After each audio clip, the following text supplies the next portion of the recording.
हमारे YouTube channel संगणक मंथन तक पहुंचने के लिए आप सभी लोगों का एक बार फिर से धन्यवाद।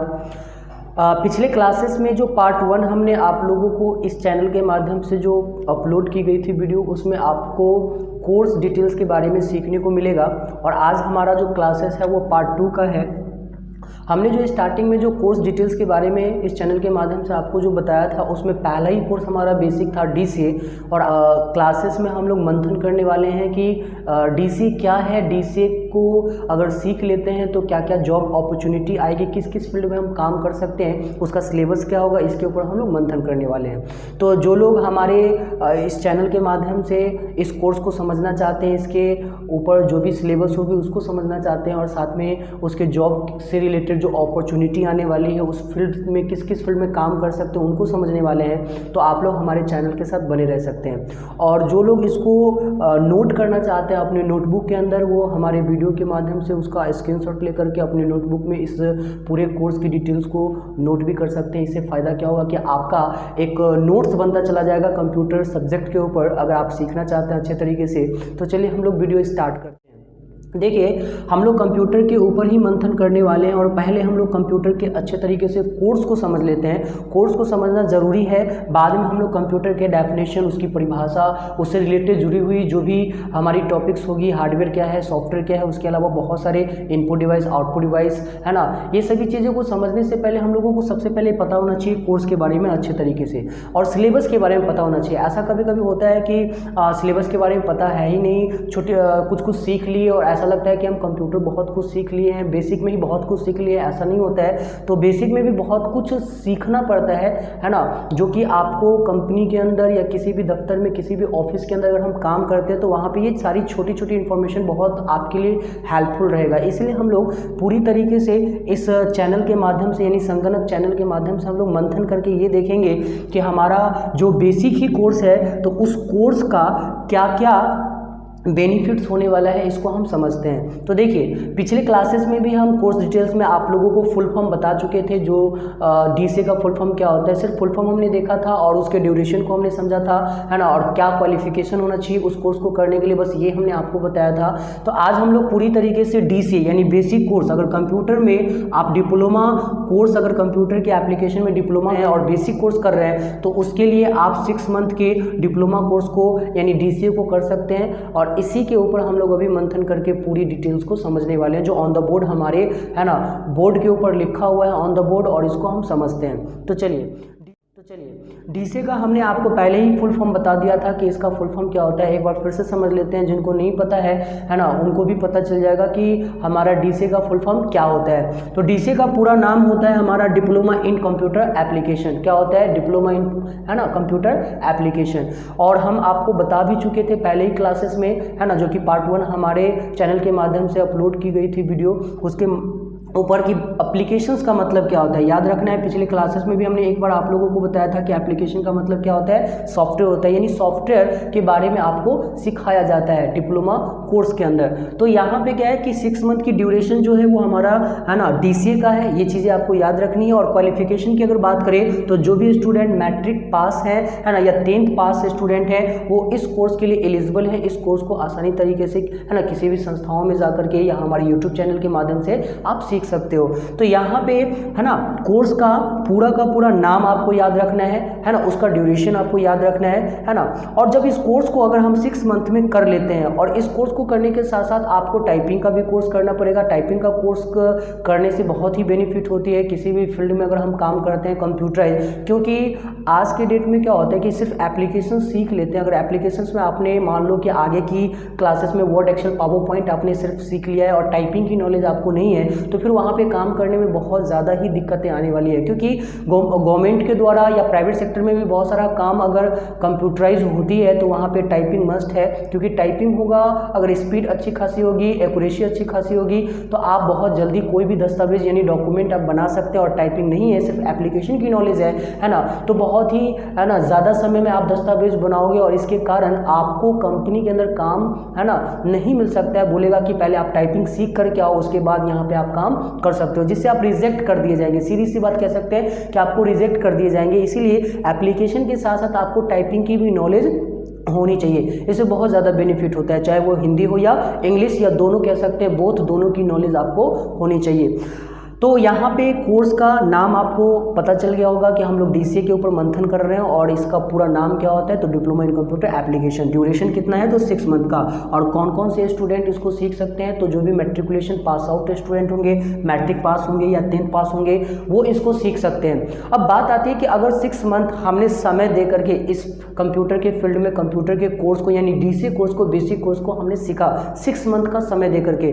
6 मंथ एक बहुत ही कह सकते हैं लंबा ड्यूरेशन होता है 6 मंथ। ये 5 दिन और 2 दिन या 10 दिन की बात नहीं है ना, एक 6 मंथ की बात कर रहे हैं, है ना। तो इस 6 मंथ के कोर्स को करने के बाद अगर किसी फील्ड में अगर हम काम करना चाहते हैं तो कौन कौन से फील्ड में जॉब की अपॉर्चुनिटी रहती है उसको भी हम लोग अच्छे तरीके से समझ लेते हैं। तो आफ्टर 6 मंथ अगर इस कोर्स को आप कर लेते हो तो बेनिफिट क्या होगा आपको, वो भी हम यहाँ पे मेंशन कर चुके हैं, है ना। इस मंथन के अंदर हम ये समझेंगे कि जॉब अपॉर्चुनिटी क्या होगा। तो जॉब अपॉर्चुनिटी में देख सकते हो कि अगर आप डाटा एंट्री ऑपरेटर के फील्ड में आप काम करना चाहते हो, इसके लिए आप एलिजिबल हो जाते हैं अगर डीसीए कोर्स यानी 6 मंथ का आप कर लेते हो। तो आगे चल के आप कह सकते हो सीओ का पूरा नाम क्या होता है यहाँ पे, तो हम लोग सीओ का पूरा नाम याद रखना है आपको। सीओ का पूरा नाम क्या होगा, तो सीओ को हम लोग बोलते हैं कंप्यूटर ऑपरेटर। ये नहीं कि है ना सीओ की जगह पे हम सर्किल ऑफिसर बोल देंगे। हाँ, सीओ भी एक पोस्ट होती है लेकिन वो ब्लॉक लेवल का एक पोस्ट होता है, लेकिन हम यहाँ पे बात कर रहे हैं कंप्यूटर ऑपरेटर का, जो कि बहुत सारी वैकेंसी गवर्नमेंट के अंदर निकल के आता है कंप्यूटर ऑपरेटर, जबकि आपको सीओ लिखा हुआ भी मिल सकता है। जैसे कि इलाहाबाद में कोर्ट के अंदर है ना कंप्यूटर ऑपरेटर की वैकेंसी निकल करके आती है, या बहुत सारे और भी हैं, इलाहाबाद की जगह पे पटना हाई कोर्ट हो, है ना, या बहुत सारे फील्ड में कंप्यूटर ऑपरेटर या कंप्यूटर असिस्टेंट की वैकेंसी निकल करके आती है। तो उसके लिए आप एलिजिबल हो जाते हैं कि आफ्टर 6 मंथ को कोर्स को करने के बाद। याद रखना है कि टाइपिंग भी ज़रूरी है, बहुत ज़रूरी है, और हमारे चैनल के माध्यम से आप टाइपिंग के है ना ट्रिक्स को भी है ना समझ सकते हो जब हम उसके ऊपर मंथन करेंगे। तो कौन कौन सी सॉफ्टवेयर के माध्यम से हम टाइपिंग को सीख सकते हैं ये भी आपको हमारे चैनल के माध्यम से बताया जाएगा आपको। तो यहाँ पे याद रखना है कि अगर हम डीसीए कोर्स को कर चुके हैं तो 6 मंथ के बाद किस किस फील्ड में अपॉर्चुनिटी निकल करके आएगी। तो पहला हमारा है डाटा एंट्री ऑपरेटर के फील्ड में आपको काम मिल जाएगा, कंप्यूटर ऑपरेटर के फील्ड में काम मिल जाएगा, जो कि किसी स्कूल कॉलेज या उसके अलावा जो आरटीओ ऑफिस होता है, डीटीओ ऑफिस होता है, या ब्लॉक कह सकते हैं अंचल जहाँ पे बनी होती है, हर जगह डिस्ट्रिक्ट में अंचल बनी रहती है, तो वहाँ पे आपको काम करने को मिल जाएगा ऑपरेटर के रूप में, ठीक है। और कंप्यूटर असिस्टेंट के रूप में भी काम करने को मिलेगा, यानी सीए भी पोस्ट निकलती है। सीए का मतलब ये मत समझ लीजिएगा आप लोग कि चार्टर्ड अकाउंट की बात कर रहे हैं हम लोग। यहाँ पे बेसिक में याद रखना है कि यहाँ पे सीए का मतलब क्या है, तो कंप्यूटर असिस्टेंट, यानी आप सहायक के रूप में काम कर सकते हो। यहाँ पे याद रखना है कि इन सारे फील्ड के अंदर हम लोग क्या कर सकते हैं, तो काम कर सकते हैं कंप्यूटर को सीखने के बाद। सिर्फ सर्टिफिकेट से काम नहीं चलने वाला है, आपको स्किल अपने अंदर भरपूर रखनी पड़ेगी, उसके बाद ही आप कहीं पे काम कर सकेंगे, है ना। क्योंकि सिर्फ सर्टिफिकेट से काम नहीं चलने वाला है। सामने वाला बंदा कह सकते हैं, सामने वाला अगर कोई ऑपरेटर के पास स्किल है तो हर कोई उसको हायर करना चाहता है ना। ये चीज़ें आपको याद रखनी है। हर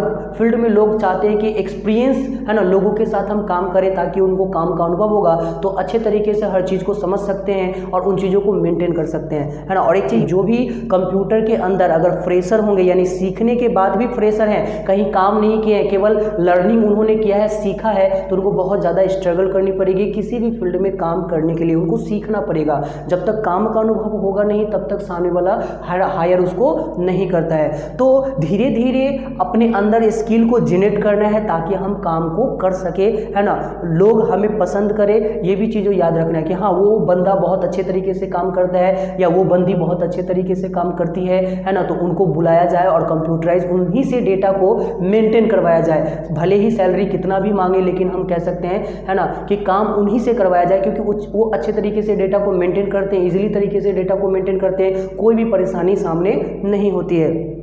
तो आगे याद रखना है ये सब, है ना, उसको बताया।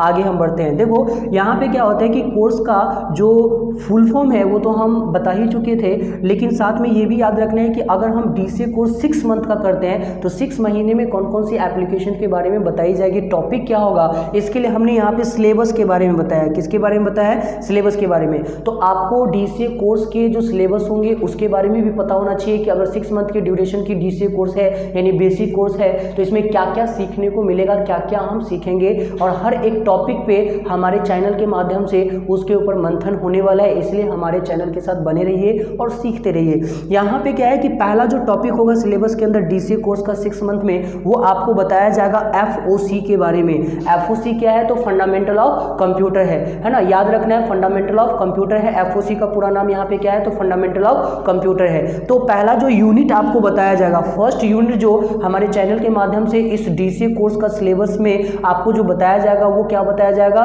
तो फंडामेंटल ऑफ कंप्यूटर। इसकी क्लासेस जो चलेगी, इसकी क्लासेस होगी आपका, है ना, 15 से 20 दिन, यानी कह सकते हैं 15 से 20 डेज की जो क्लासेस इस चैनल के माध्यम से चलेगी, वो हम एफओसी के ऊपर लेंगे, यानी फंडामेंटल ऑफ कंप्यूटर। और फंडामेंटल ऑफ कंप्यूटर एग्जाम के व्यू से बहुत ही ज़्यादा इंपॉर्टेंट होता है। अगर आप क्वेश्चन पेपर को सॉल्व करना चाहते हो कोई भी एग्जामिनेशंस में, है ना, अगर मान के चलो कोई एग्जामिनेशंस है ना, अगर कंपटीशन एग्जामिनेशंस की अगर बात करें तो आज के डेट में एसएससी हो या एनटीपीसी की एग्जाम हो या उसके अलावा बैंक का हो, रेलवे का हो, है ना, उसके अलावा भी बहुत सारी वैकेंसी निकल करके आती है, उसमें कंप्यूटर से रिलेटेड क्वेश्चन पूछे जाते हैं। तो अगर आप चाहते हैं कि कंप्यूटर से रिलेटेड हर एक क्वेश्चन को समझ सके और क्वेश्चन को आसानी तरीके से सॉल्व कर सके, इसके लिए आपको क्या करना होगा? तो एफओसी की क्लासेस अटेंड करनी पड़ेगी। 15 से लेकर के 20 दिन की क्लासेस जो होगी, या 20 के बदले 25 भी जा सकती है। अगर ज़्यादा हम मंथन करेंगे, थोड़ा सा डीपली अगर हम उन चीज़ों को समझेंगे,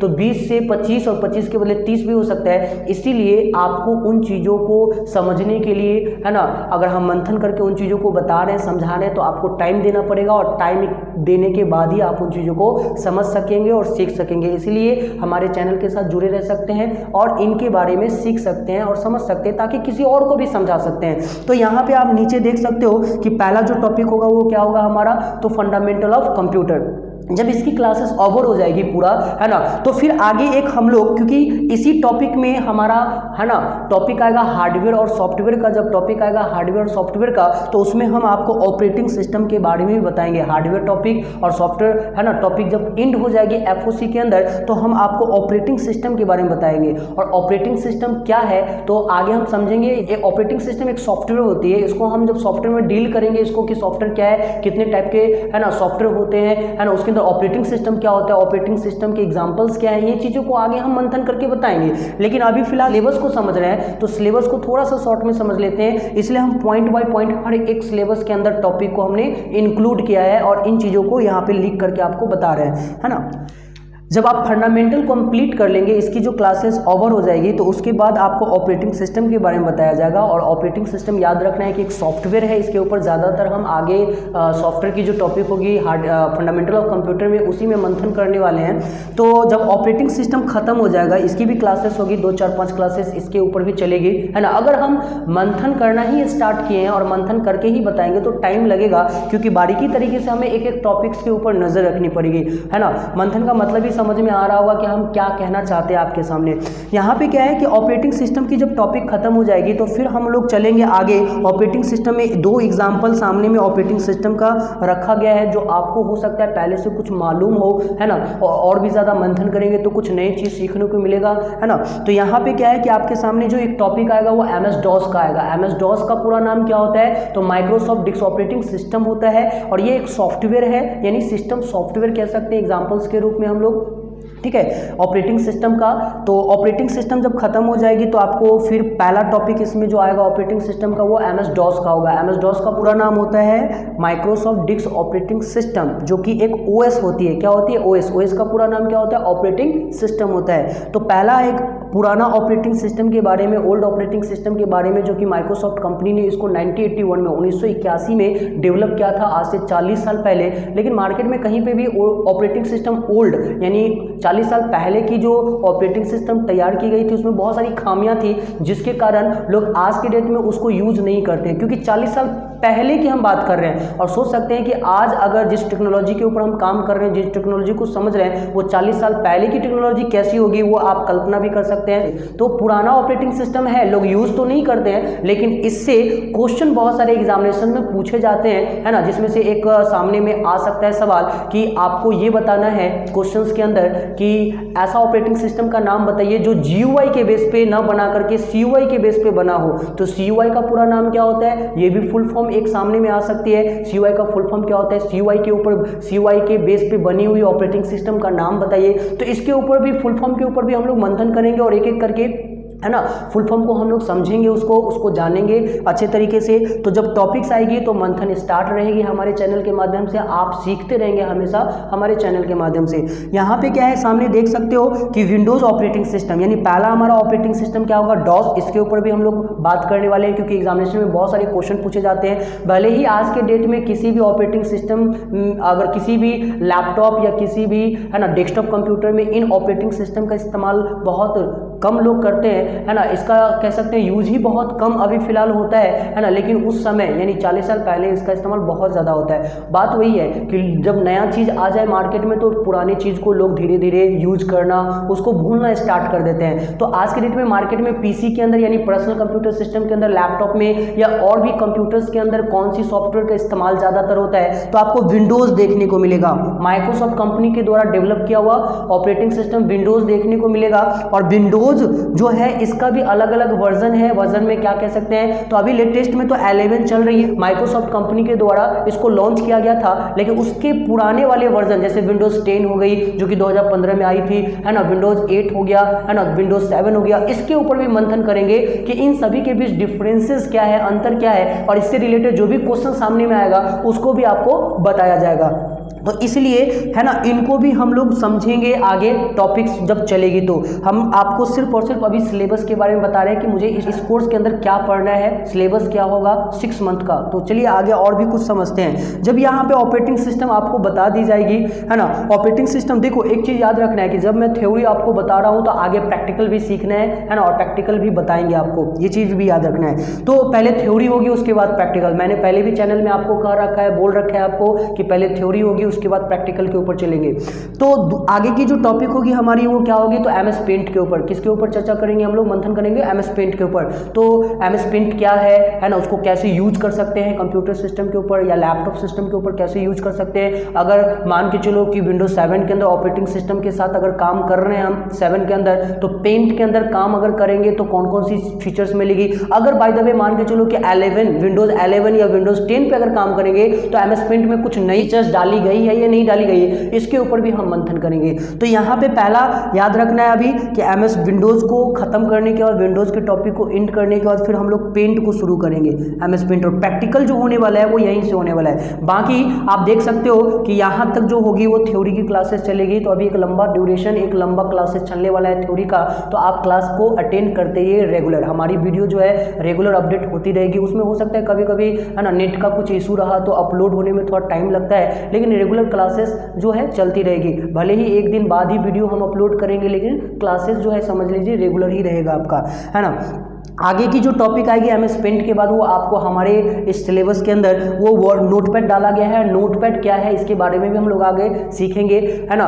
फिर आगे जब नोटपैड खत्म हो जाएगा तो फिर आपको वर्डपैड बताया जाएगा कि वर्डपैड क्या है, उसे क्या क्या हम लोग डॉक्यूमेंट बना सकते हैं। डॉक्यूमेंट बनाने के लिए स्पेशली इस प्रोग्राम को यूज किया जाता है, लेकिन अगर कंपैरिजन किया जाए माइक्रोसॉफ्ट वर्ड जो कि आगे लिखा हुआ है हमारे सिलेबस के अंदर, तो उससे कह सकते हैं ये बेसिक प्रोग्राम है। तो इस बेसिक को सीखने के साथ साथ आगे एडवांस भी सीखना है आपको। तो जब हमारा नोटपैड खत्म होगा तो फिर आपको एक प्रोग्राम के बारे में बताएंगे, कैरेक्टर मैप। क्या बताएंगे, कैरेक्टर मैप के बारे में। हर किसी को कैरेक्टर के मैप के बारे में पता होना चाहिए। काफी यूजफुल ऐप प्रोग्राम होता है हमारे कंप्यूटर सिस्टम के अंदर, खासकर सिंबल्स के लिए, है ना। जो लोग इसको सीख चुके हैं, जान चुके हैं, उनको तो पहले से पता होगा, लेकिन जो जानना चाहते हैं, समझना चाहते हैं, उसको सीखना जरूरी है, क्योंकि आगे की जो डॉक्यूमेंट्स वगैरह बनाते हैं उसमें बहुत सारे सिंबल्स की जरूरत पड़ती है। तो वहाँ पे ये हेल्पफुल है काफी आपके लिए। तो इसके बारे में हम लोग जानकारी लेंगे। फिर आपको बताया जाएगा OSK के बारे में। OSK क्या है, तो OSK एक वर्चुअल कीबोर्ड कह सकते हो, शॉर्ट में याद रखना है, वर्चुअल कीबोर्ड होता है। लेकिन OSK का पूरा नाम क्या है, तो ऑन स्क्रीन कीबोर्ड बोलते हैं। क्या बोलते हैं? On screen keyboard. तो ऑन स्क्रीन कीबोर्ड क्या है, उसको कैसे हम ओपन करके यूज़ कर सकते हैं कंप्यूटर सिस्टम में, अगर वो एक वर्चुअल कीबोर्ड है तो।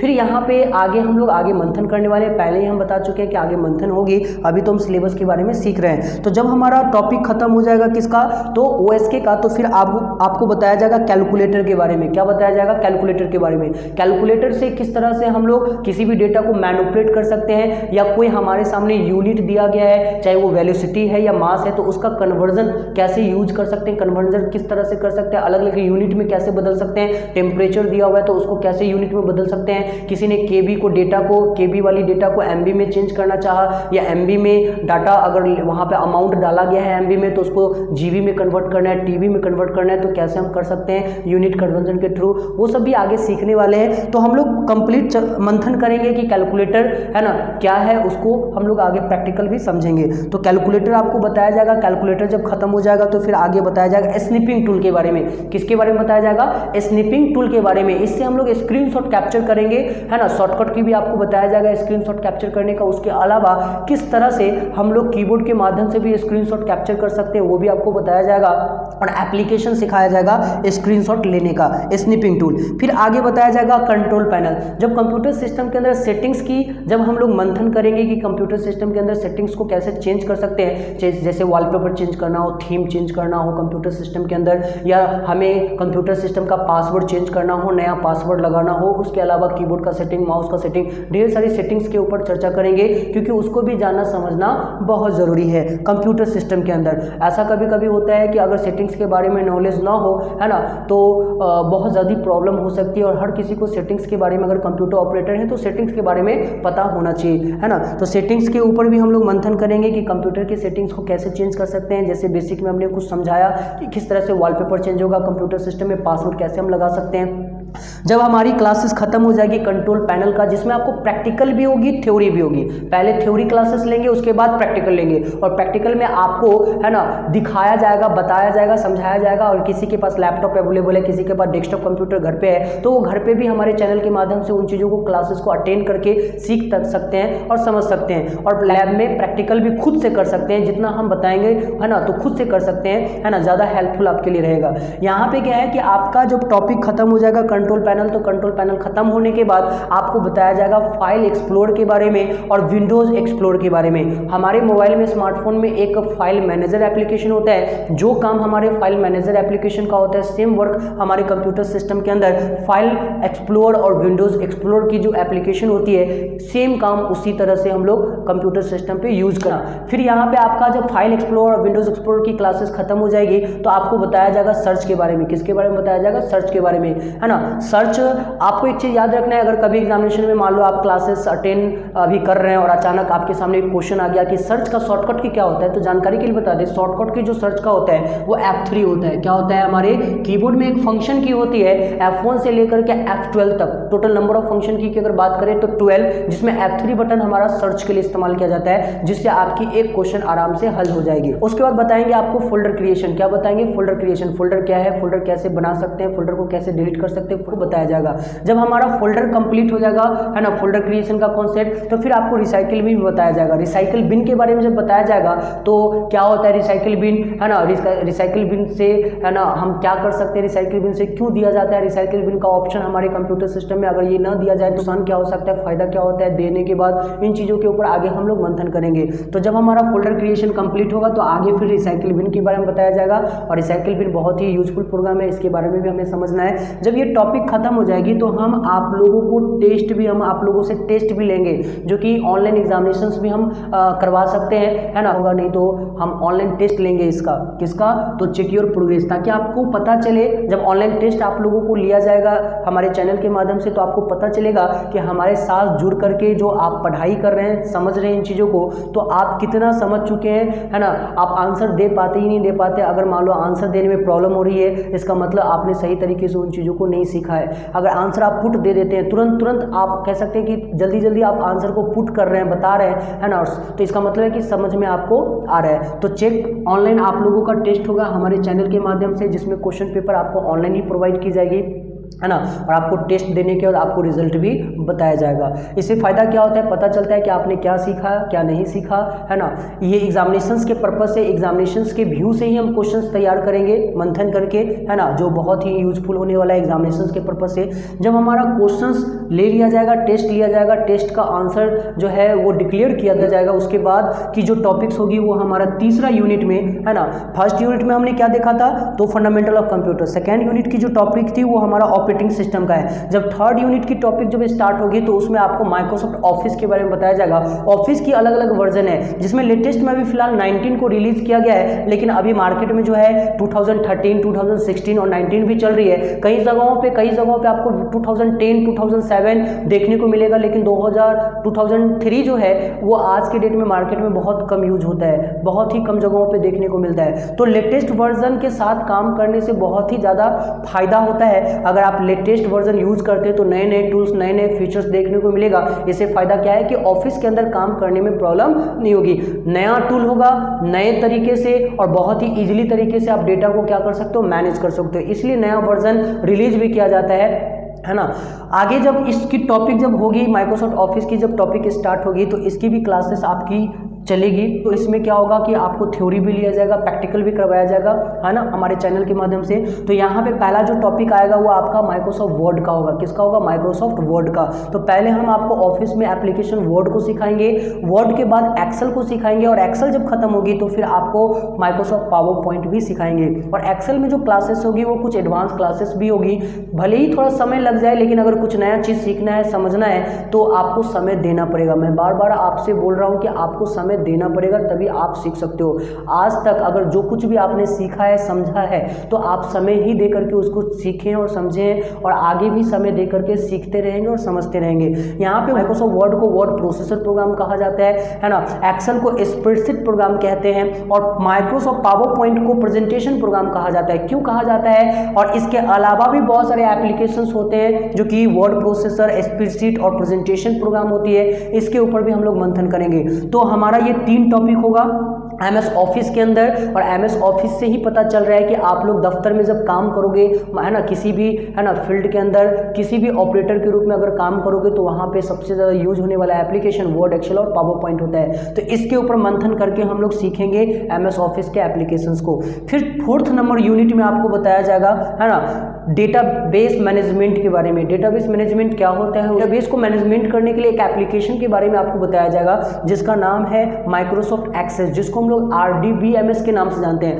RDBMS का मतलब क्या होता है, तो रिलेशनल डेटाबेस मैनेजमेंट सिस्टम के नाम से जानते हैं। कभी कभी आपके सामने फुल फॉर्म भी आपसे पूछ सकते हैं, इसलिए हमने आपको फुल फॉर्म भी बोल करके बतलाया है ना। इसको याद रखना है। यहाँ पे क्या है कि सामने में लिखा हुआ है ना, 5th यूनिट में टॉपिक जो है हमारा, है ना, वो इंफॉर्मेशन टेक्नोलॉजी का है। शॉर्टली उसको क्या बोल सकते हैं, IT, है ना। अभी करेंट में जो है वो आपको एक सवाल पूछ सकता है सामने, या कहीं IT मिनिस्टर कौन है, आपसे डायरेक्ट सवाल पूछा जा सकता है, IT मिनिस्टर ऑफ इंडिया। तो IT मिनिस्टर ऑफ इंडिया का नाम आपको पता होना चाहिए। अगर आप कंप्यूटर से जुड़े हुए हैं तो आपको पता होना चाहिए। तो नाम जानकारी के लिए बता दे, अगर जिनको जानकारी ना हो उसको करेंटली बता दे कि कौन है। तो अश्विनी वैष्णव, इसका पूरा नाम है अश्विनी वैष्णव, याद रखना है, IT मिनिस्टर ऑफ इंडिया है। यहाँ पे क्या है, तो इंफॉर्मेशन टेक्नोलॉजी में आपको पहला टॉपिक बताया जाएगा HTML जब खत्म होगी तो आपको बताया जाएगा मल्टीमीडिया के बारे में। मल्टीमीडिया जब खत्म होगी तो फिर आपको बताया जाएगा नेटवर्किंग के बारे में। सबके ऊपर एक एक करके हम लोग मंथन करेंगे, है ना। आगे फिर इंटरनेट के बारे में बताया जाएगा। आज के डेट में इंटरनेट अगर किसी को ना पता हो तो बहुत ही परेशानी ज़्यादा होती है। लैक ऑफ नॉलेज की वजह से हम कहीं दूसरी जगहों पे पैसा ज़्यादा खर्च कर देते हैं, है ना। हज़ारों रुपया खर्च हो जाता है ना, कह सकते हैं। इसलिए आप अगर हज़ारों रुपया बचाना चाहते हैं तो इंटरनेट को अगर समझ लेते हैं तो स्मार्टफोन से भी बहुत सारा आप काम ऑनलाइन कर सकते हैं। जो ऑफलाइन होता है ना, ऑनलाइन, अगर इंटरनेट के माध्यम से बहुत सारा काम ऑनलाइन होता है, तो इसलिए आपको इंटरनेट के बारे में समझना चाहिए। आगे जब इंटरनेट की टॉपिक खत्म होगी तो आपको हार्डवेयर मेंटेनेंस के बारे में बताया जाएगा। हार्डवेयर मेंटेनेंस में क्या होता है कि आपको बताया जाएगा, सिखाया जाएगा कि किस तरह से हार्डवेयर को हम मेंटेन करके रख सकते हैं, ताकि एक लंबे समय तक, लंबे ड्यूरेशन तक अपने हार्डवेयर सिस्टम के साथ हम काम कर सकते हैं। उसके रख रखाव के बारे में हम अच्छे तरीके से समझेंगे। नहीं तो क्या होगा, अगर रख रखाव को सही तरीके से न समझा जाए तो आप हज़ारों लाखों रुपया खर्च करके सिस्टम को तो परचेज परचेज कर लेंगे, लेकिन रख रखाव अगर सही नहीं होगा तो बहुत ही जल्दी आपका पीसी यानी कंप्यूटर सिस्टम डैमेज हो जाएगा, जिसके कारण दोबारा हो सकता है कि रीपरचेज करना पड़े, इसमें लाखों रुपया का नुकसान हो सकता है। तो क्यों ना अच्छे तरीके से उसको रख रखाव को समझ ले, ताकि एक लंबे समय तक हम अपने पीसी के साथ काम कर सकते हैं। तो यहाँ पे आपका हार्डवेयर का जब टॉपिक खत्म हो जाएगा तो इसमें मैंने आपको एडवांस टॉपिक दे रखा है, देख सकते हो। एडवांस टॉपिक में आपको तो बताया जाएगा, डीसीए में ही एडवांस टॉपिक में आपको बताया जाएगा कि साइबर लॉ क्या होता है। आज के डेट में सुनते होंगे साइबर क्राइम होता है ना, बहुत सारी ऑनलाइन फ्रॉडिंग होती है। तो लॉ के बारे में पता होना चाहिए। लॉ के बारे में अगर नहीं पता है तो बहुत ज़्यादा प्रॉब्लम में आ सकते हैं आप लोग, है ना।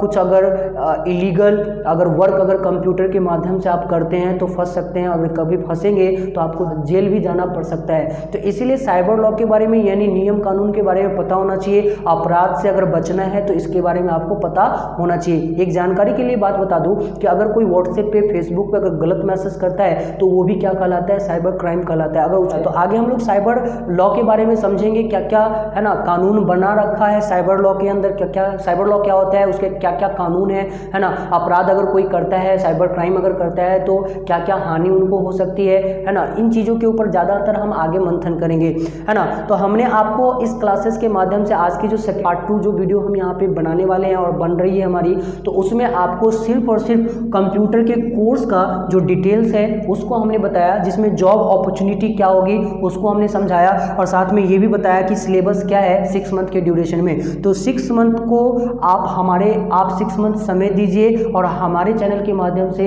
आप बहुत कुछ सीख लीजिए, है ना। इसके लिए आपको है ना हमारे चैनल के साथ बने रहना पड़ सकता है, तभी आप सीख पाओगे। अगले क्लासेस में जो हमारी टॉपिक आने वाली है, यानी हमने जो अभी मंथन किया है वो डीसीए कोर्स को, आगे सीएफए कोर्स के ऊपर मंथन होगी, उसकी सिलेबस के बारे में बात करेंगे। और डीटीपी की जो कोर्स है 3 मंथ का और 3 मंथ का सीएफए, उसके ऊपर उसकी सिलेबस आपको लिखाई जाएगी। जब कंप्लीटली सिलेबस को समझ लेंगे हम लोग सारे, हम अभी फिलहाल 2 कोर्स को लेकर के चलने वाले हैं, प्रैक्टिकल और थ्योरी। एक हमारा 6 मंथ का क्या होगा तो डीसी होगा, और फिर 3 मंथ की हमारी सीएफए कोर्स होगी, है ना, अकाउंटिंग के ऊपर। और तीसरा कोर्स हमारा क्या होगा तो तीसरा कोर्स होगा हमारा डीटीपी के ऊपर, यानी ग्राफिक्स डिजाइनिंग के ऊपर। तो इन चीज़ों को आगे अगले क्लासेस में आपको बता दिया जाएगा। अब हम अपने वीडियो को यहीं समाप्त करते हैं।